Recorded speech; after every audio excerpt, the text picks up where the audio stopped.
First tonight, two Southwest Virginia entities try to settle a dispute over public water in an emergency court hearing today. Welcome into News Channel 11 at 5 o'clock. I'm Josh Smith. And I'm Sarah Diamond. The hearing follows the town of Pennington Gap placing a water conservation notice on certain areas last week.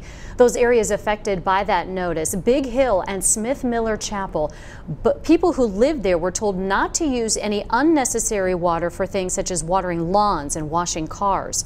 It is all part of a legal dispute between Pennington Gap and the Lee County Public Service Authority. News Channel 11's Justin Soto spent the afternoon at that emergency court hearing. And Justin, what can you tell us about the dispute, where it stands tonight?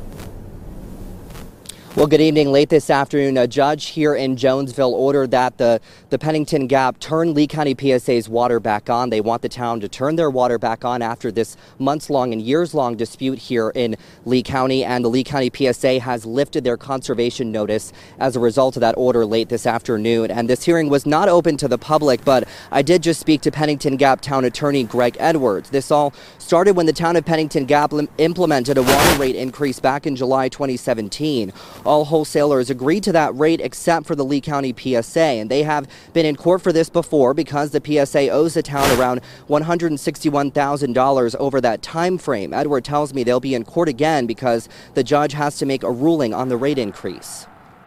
We're moving on, and the judge was very adamant that it's going to have to come up, and they better be careful because one way or the other they're probably going to they'll be owing the town some money based on the rate increase.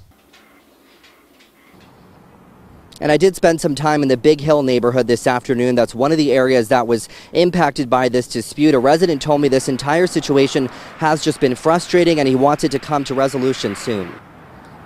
Houses all back through here on Big Hill, everywhere. You know, a lot of them may have wells and a lot of them may be on, you know, city water.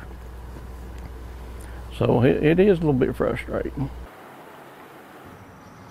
The PSA did release a statement late today saying in part that they're sorry for the stress this caused and they'll continue to dispute the new rates. And I did ask the town attorney what they're going to do to prevent something like this from happening again. You're going to hear that response coming up in a live report at 6 o'clock. But for now, reporting live in Jonesville, Virginia, I'm Justin Soto, News Channel 11 in your corner.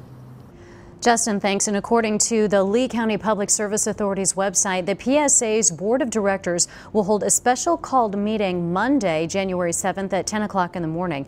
And that will be held in the conference room of the PSA office.